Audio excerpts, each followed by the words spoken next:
my name's Angie Cole with Cole Realty, and we service the Triangle and surrounding areas.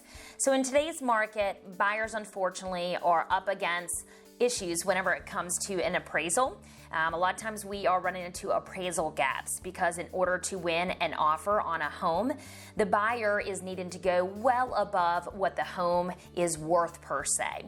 So first of all, it is the job of the agent representing the buyer to make sure that they are pulling comparables, and so the buyer understands where we can expect the home to appraise. And an appraisal is a third-party opinion where they're pulling comparables of recently sold homes to give an idea of the home's worth in today's market.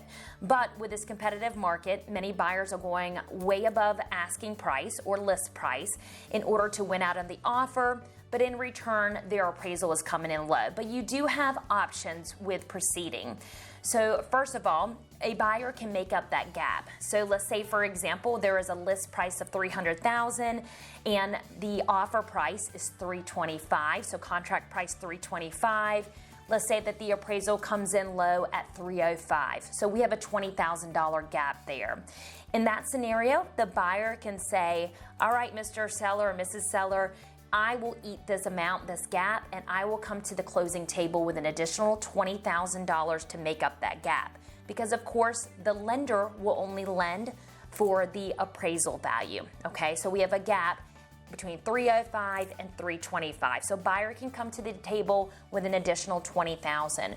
Remember, on top of that though, buyer, Mr. or Mrs. Buyer, you also have your closing costs that needs to be paid, and you still have the down payment amount. And that down payment amount is whatever percentage is agreed upon between you and the lender of the total purchase price, not the appraisal value.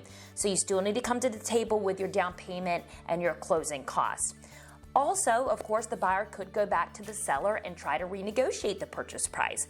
Now, if you were in a competitive market and there was multiple offers, the seller more than likely won't be as reasonable and reduce that price because they would just go on to the next buyer, but it doesn't hurt to try.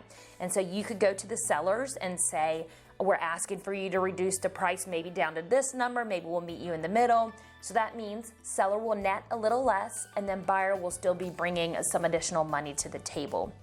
Another option is we leave the price just where it is, so at $325,000. Remember, we had an appraisal gap. It came in at $305,000, so we have a $20,000 gap. Buyer can go to their lender and restructure their loan oftentimes. Especially maybe you were a conventional buyer putting 20% down. Instead of putting 20% down, you can reconfigure your loan and you could come to the table with less down payment that is almost like rolling in that appraisal gap to your mortgage.